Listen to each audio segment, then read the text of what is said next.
For BYU-Idaho Radio, I'm Chandler Guadagnine.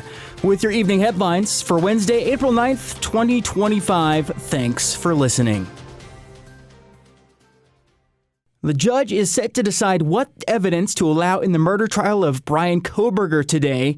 Local News 8 reports the jury could see evidence like DNA recovered from the knife sheath, online shopping data, expert witness testimony, as well as evidence that raises the question of another suspect.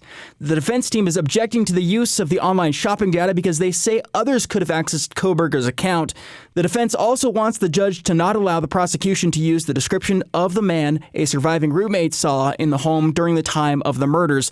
They argue that her descriptions have been inconsistent and foggy because of intoxication and media exposure. For their part, the prosecution is asking the judge to not allow Kohberger to use his alibi defense. For his alibi, Kohberger and his attorneys said Kohberger was driving around the area at the time of the murders, and that Kohberger being in the area does not mean he is the killer. The hearing started at 9 a.m. in Boise. Kohberger was not expected to take the stand. The Idaho State Police and Madison County Sheriff's Office are joining forces to raise awareness of wrong-way driving in the area. Austin Pace has the story. The Idaho State Police and Madison County Sheriff's Office have seen an uptick in wrong-way driving recently on U.S. Highway 20, specifically in Madison County. In the majority of these occurrences, the driver has been found intoxicated. Because of this uptick in wrong-way drivers, the Idaho State Police, Madison County Sheriff's Office, and the Idaho Transportation Department gathered at the east side ramp on Highway 20, exit 328, which is the Thornton interchange, to answer questions from the media. Justin Ward, a sergeant with Idaho State Police, encourages people to be sober while on the road to avoid the consequences. So at the base level for driving under the influence, it's a misdemeanor, so it's looking at 6 months in jail or $1,000 fine. Worst case scenario is wrong way driver causing a crash. You're looking at causing a fatality, and vehicular manslaughter charges could be something that would stem out of an incident like that, or aggravated DUI as well.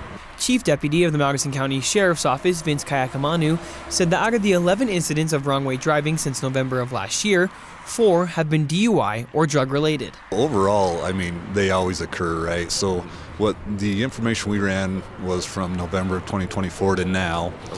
We've had 11 incidences coming through wrong-way drivers, and out of those 11, 4 of them were either DUI-related or drug-related.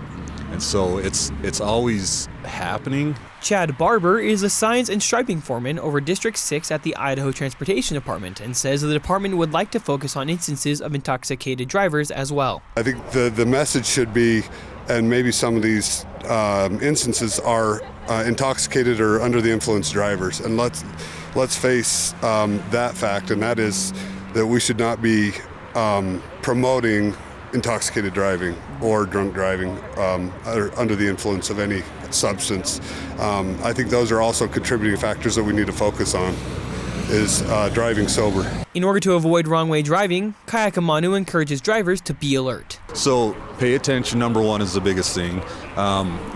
We preach a lot distracted driving, right? You need to pay attention, get off your phones, stop texting, stop taking calls. Of the 11 wrong-way driving incidents, 4 were drug and intoxication incidents, and the other 7 were incidents of citizens realizing they were driving the wrong way and turning around, or who were not intoxicated. For BYU-Idaho Radio, I'm Austin Pace. The Marshall Public Library in Pocatello is celebrating National Library Week with a variety of activities. According to Local News 8, the library is celebrating this year's theme of Drawn to the Library by displaying its comic books and graphic novels, along with putting on a scavenger hunt in the library. The library is also reminding the community of the many services available at the library. The events of National Library Week will continue until next Saturday. Thanks for tuning in. These have been your evening headlines for April 9th, 2025. More news, interviews, and great content are available on our podcast feed. Search for BYU-Idaho Radio on your favorite podcast apps. We're on YouTube, Spotify, Apple Podcasts, and more. You can also ask your smart speakers to play KBYI 94.3 FM. Have a great rest of your night. This is BYU-Idaho Radio, and I'm Chandler Guadagnine.